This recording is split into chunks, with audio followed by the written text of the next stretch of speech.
I need you to understand something before I tell you what I did. I'm not the villain here. Or maybe I am, I don't know anymore.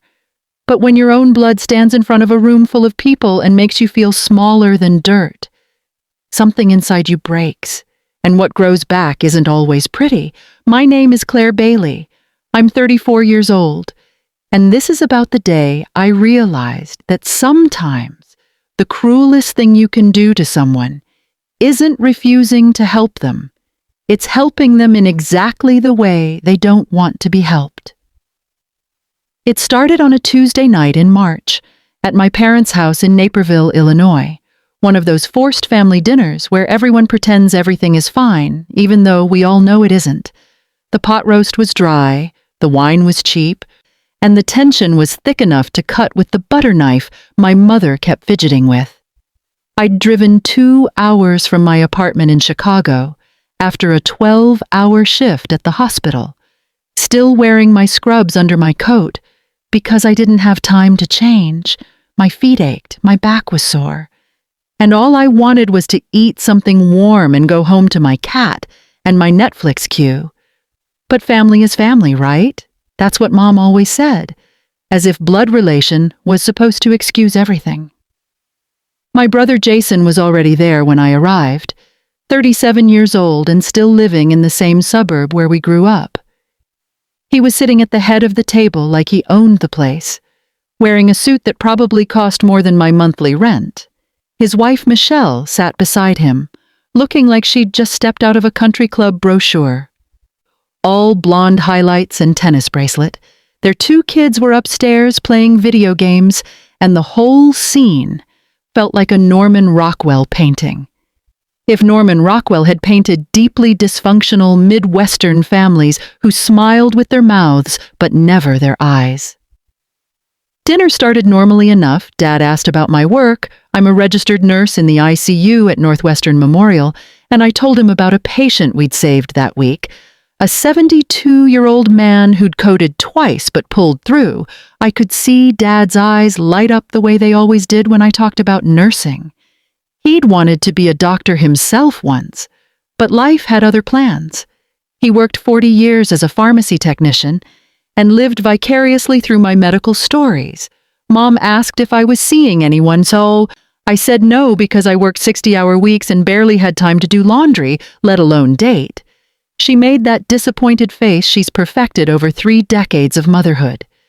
And Jason smirked into his wine glass. That smirk, I should have known it was coming. Jason worked in finance, something with hedge funds and investment portfolios that he loved to explain in excruciating detail, even though nobody asked.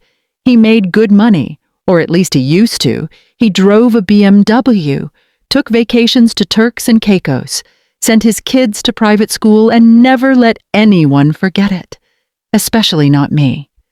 Growing up, he'd been the golden child, the one who got straight A's without trying, who played varsity baseball, who dated the homecoming queen. I'd been the weird kid who brought home stray animals and read medical textbooks for fun, and that dynamic never really changed even after we became adults. "So Claire," Jason said, cutting into his pot roast with surgical precision, "still wiping butts for a living?" The table went silent. I felt my face flush hot, not from embarrassment, but from rage. The kind that starts in your chest and spreads through your whole body like poison. I'd heard this before, variations of it. Jason loved to minimize what I did, loved to make it sound dirty and degrading, as if caring for people at their most vulnerable was something to be ashamed of. Michelle giggled nervously, and Dad cleared his throat.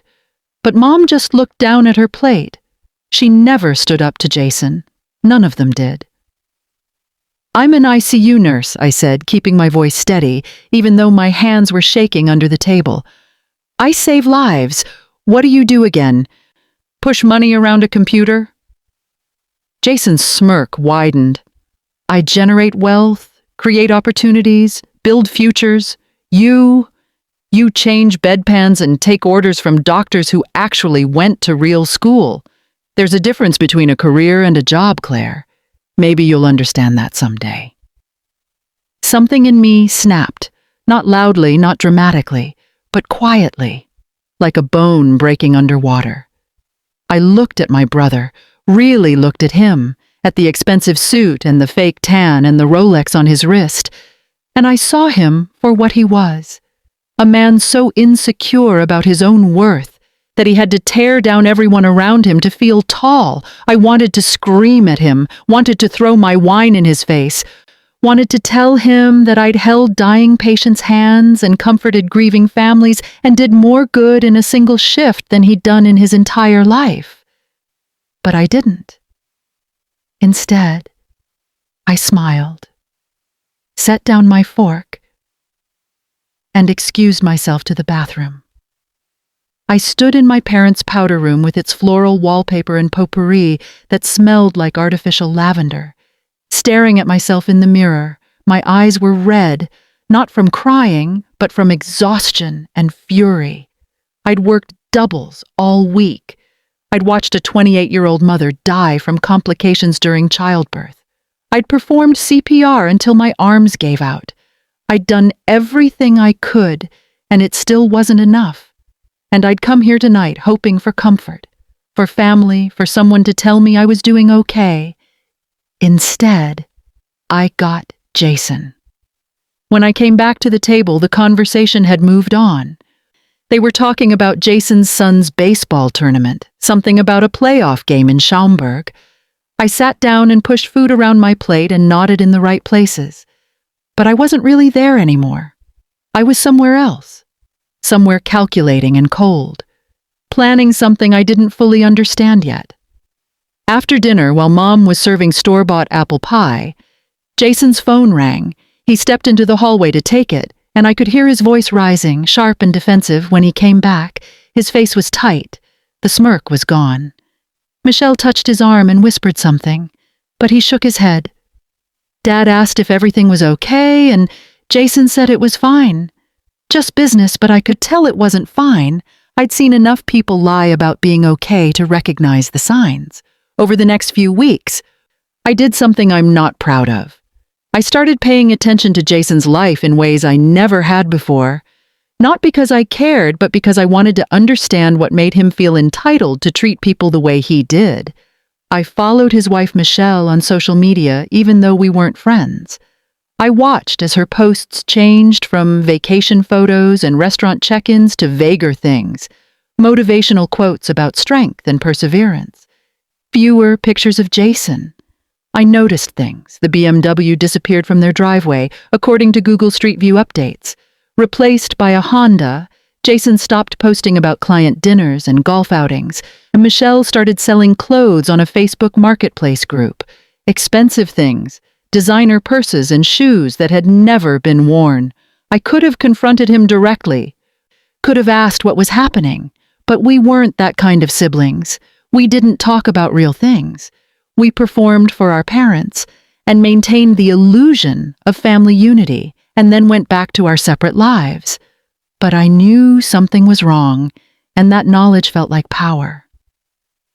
The truth came out in May, during another family dinner, this time at a restaurant in Oak Brook, one of those Italian places with too much garlic and not enough lighting. Mom had organized it for Dad's birthday, and we all showed up dutifully. Jason looked thinner. There were circles under his eyes that expensive concealer couldn't quite hide. Michelle was quiet, picking at her chicken parmesan and checking her phone every few minutes. Their kids seemed oblivious, coloring on the paper tablecloth with crayons the hostess had given them.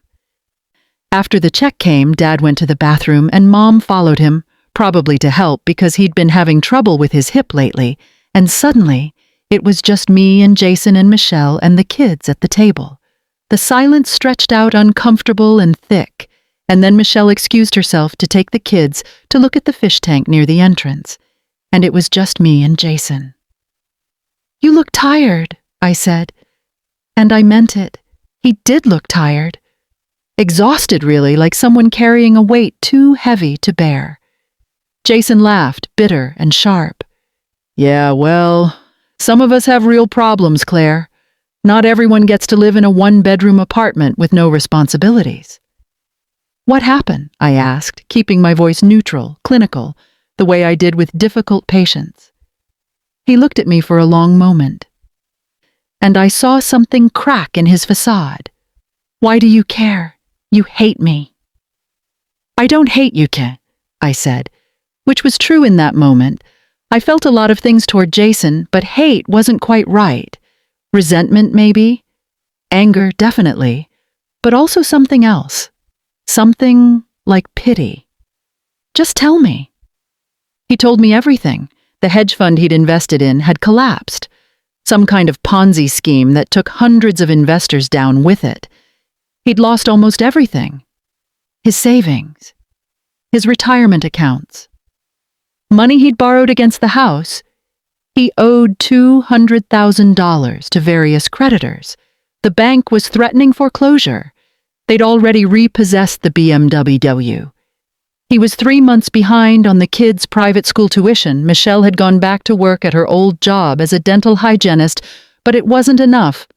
Nothing was enough. He was drowning, and there was no lifeboat coming. I sat there listening and feeling nothing. No satisfaction, no sympathy, just a cold, calculating awareness that this information was valuable. "Have you asked Mom and Dad for help?" I asked. "They don't have anything to give," Jason said, his voice breaking slightly. "Dad's on a fixed income, and Mom's medical bills from last year wiped out most of their savings. I can't ask them, I won't." "What about friends, other family?" "Everyone's tapped out, or they're in the same boat." He rubbed his face with both hands. "I'm going to have to declare bankruptcy, sell the house, pull the kids out of school. Michelle's talking about moving in with her mother in Wisconsin. I've failed at everything, Claire, everything." This was it, the moment I'd been unconsciously waiting for.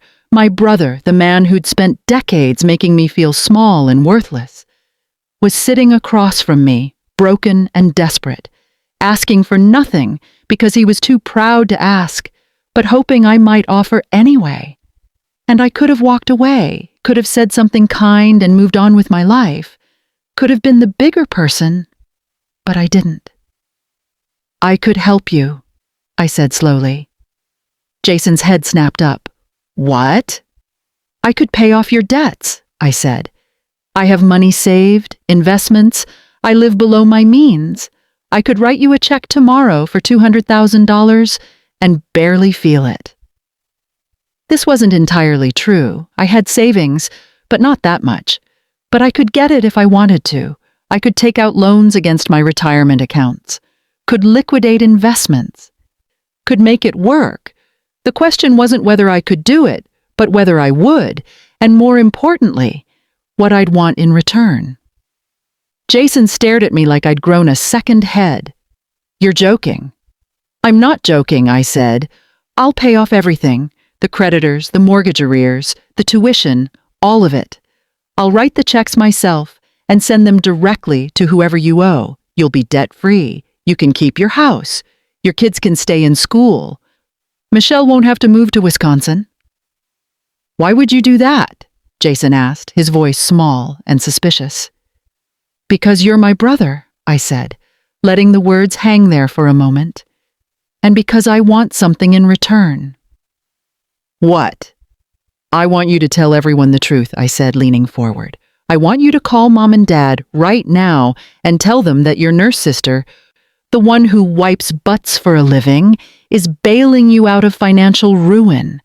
I want you to tell Michelle and your kids and your friends and anyone who asks that Claire, the one with the job, not the career, saved your family from losing everything. I want you to say it out loud and mean it and never forget it." Jason's face went through several emotions at once: shock, anger, humiliation, desperation. "You want to humiliate me." "No," I said calmly. "I want you to be honest. There's a difference. You've spent our entire lives acting like I'm less than you, like what I do doesn't matter, like I'm some kind of failure because I chose to help people instead of make money. Now I'm offering to help you, really help you, save you from bankruptcy and homelessness and your marriage falling apart. And all I want is acknowledgement." Is that really so much to ask?" He was quiet for a long time. I could see him doing the math in his head, weighing his pride against his family's survival, trying to find another option, a way out that didn't involve bowing to his little sister. But there wasn't one, and we both knew it. "Fine," he said finally, his voice barely above a whisper. "I'll do it." "Good," I said, standing up. "Call them now. I want to hear it." Jason pulled out his phone with shaking hands and dialed Dad's number. I could hear the ringing through the speaker, could hear Dad's voice saying hello, confused because he was just in the bathroom. And then I heard Jason say the words, "Dad, I need to tell you something. I'm in serious financial trouble. I owe $200,000 and I'm about to lose the house.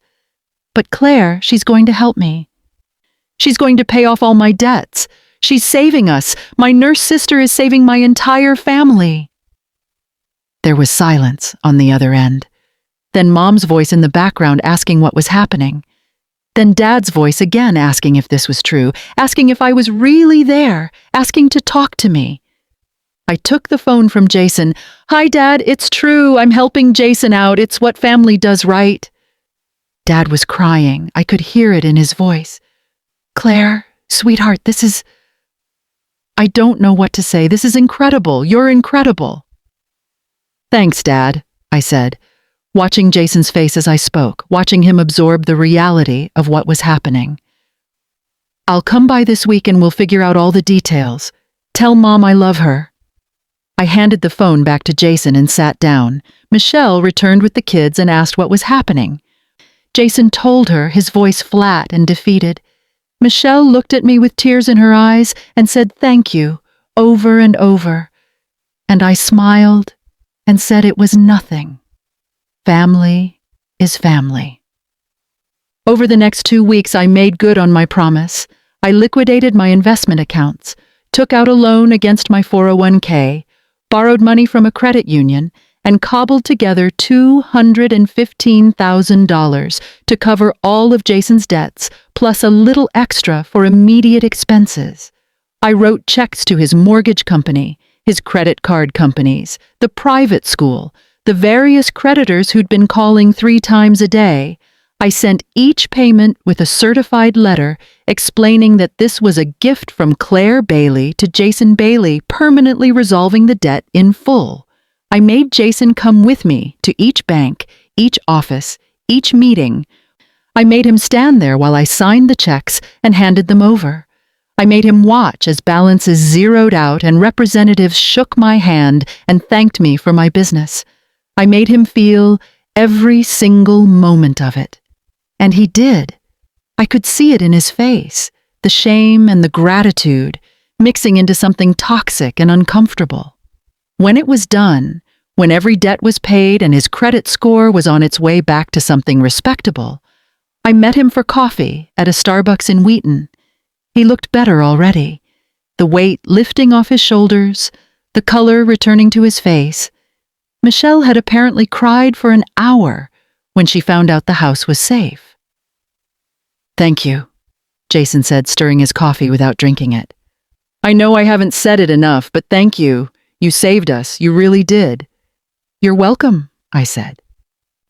"I'm sorry," he continued, "for everything, for the things I said, the way I treated you. You were right. I was insecure and I took it out on you, and that was wrong. What you do matters.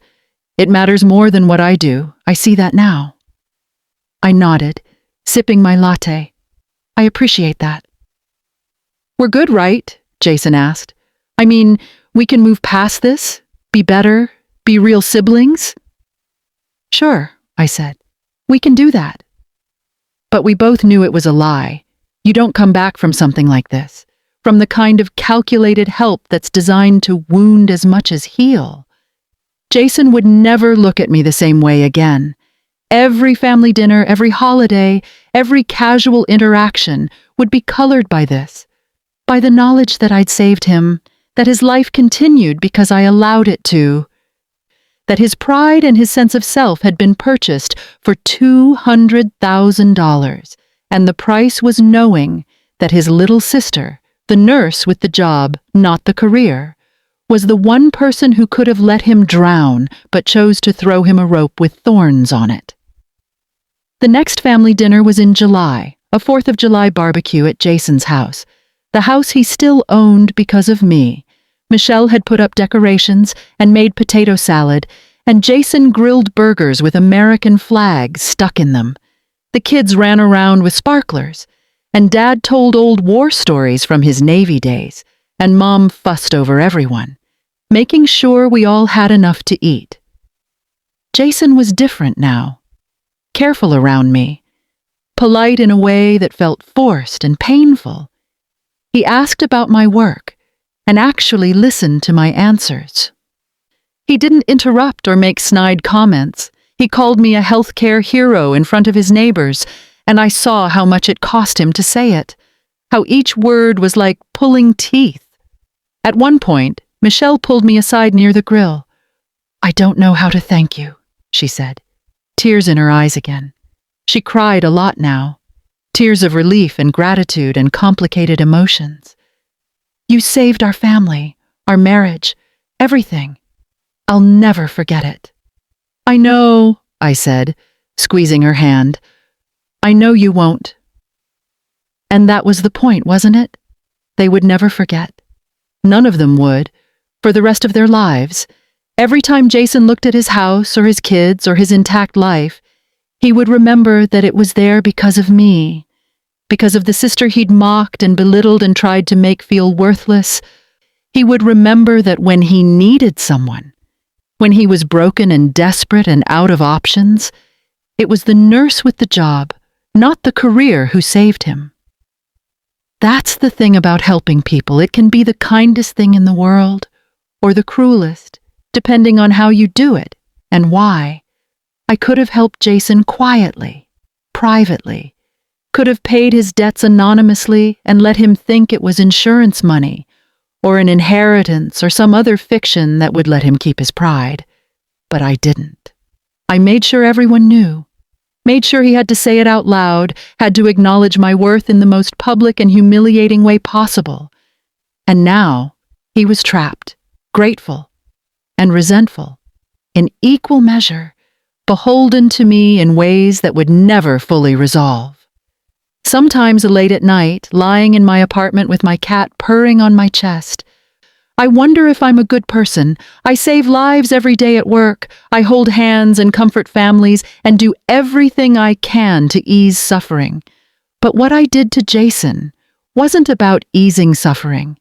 It was about causing it, precisely and deliberately, in the specific way that would hurt him most. But then I remember the way he looked at me across that dinner table, the casual cruelty in his voice when he asked if I was still wiping butts for a living, the years of small cuts and dismissals, and making me feel less than. And I think maybe he earned this. Maybe he earned every uncomfortable moment and every forced thank you and every reminder that his little sister was the one who saved him. I'm not the villain here, or maybe I am, I don't know anymore, but I know this, guy. Sometimes the cruelest thing you can do to someone who's hurt you isn't refusing to help them. It's helping them so thoroughly and so publicly that they can never escape the weight of your generosity. It's giving them everything they need while taking away the one thing they valued most, their sense of superiority, their ability to look down on you. Jason will pay me back eventually. He's already talked about it, about setting up a payment plan once his finances stabilize, but I've told him not to worry about it. It was a gift, I say, family helping family.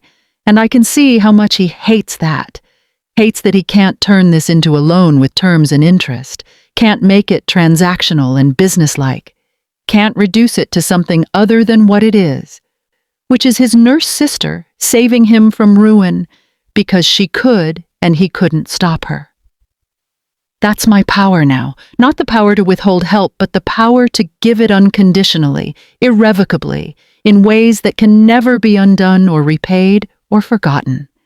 Jason's life is better because of me, objectively better, measurably better, and he will carry that knowledge like a stone in his chest for the rest of his life And every time he thinks about saying something cruel or dismissive to me, every time that old instinct rises up, he'll remember who he owes. He'll remember who saved him. At the barbecue, as the sun set and the fireworks started in the distance, Dad pulled me aside. "I'm proud of you," he said, his eyes wet. "What you did for your brother, not everyone would do that. You're a special person, Claire." "Thanks, Dad," I said, hugging him tight. "You're a nurse," he continued. "You spend your life taking care of people, saving people. I always knew you had a big heart, but this is something else." I nodded against his shoulder, feeling the complicated truth of it. Yes, I'd saved Jason, but not because I had a big heart. I'd saved him because I wanted him to know what it felt like to be small, to be powerless, to need someone you'd spent your life looking down on. I'd saved him because it was the one thing he couldn't refuse and couldn't escape and couldn't minimize. I'd saved him because I could. The fireworks got louder, red and white and blue explosions against the dark sky, and I stood there in Jason's backyard, in the house I'd saved, surrounded by the family I'd rescued, and I felt nothing at all. No satisfaction, no guilt, no triumph, just a cold, empty certainty that I'd done exactly what I meant to do. Jason walked over, burger spatula still in hand. "Hey, Claire, you want another burger?" "No thanks," I said. "I'm good." "You sure there's plenty? I made extra." "I'm sure."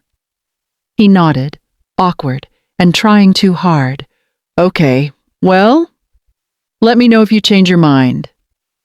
Anything you want, just ask, seriously." "I will," I said, watching him walk back to the grill, watching how he moved differently now, smaller somehow, diminished. "I will." And that's the end of it, or the beginning depending on how you look at it. I didn't destroy my brother. I saved him. I pulled him back from the edge and gave him his life back. But in doing so, I took something else, something less tangible but more important, his ability to feel superior, his right to mock me, his comfortable delusion that his success made him better than me. I took all of that and replaced it with debt. Not financial debt, but the worst kind. The kind that can never be repaid because it was never meant to be.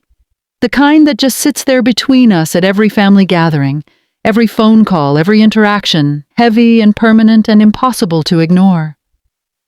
I'm Claire Bailey. I'm 34 years old. I'm a nurse in Chicago. I save lives for a living, and I saved my brother's life too, in the most cruel and kind way I could think of, by giving him exactly what he needed when he needed it most, and making sure he could never forget who gave it to him. Making sure that every time he looks at me now, he sees not his little sister with the job, not the career, but the person who held his entire life in her hands and chose to save it, but on her terms, always on her terms. And that's a kind of power he'll never understand but will always feel for the rest of his life, every single day, knowing that he owes everything to the person he spent years teaching to feel worthless.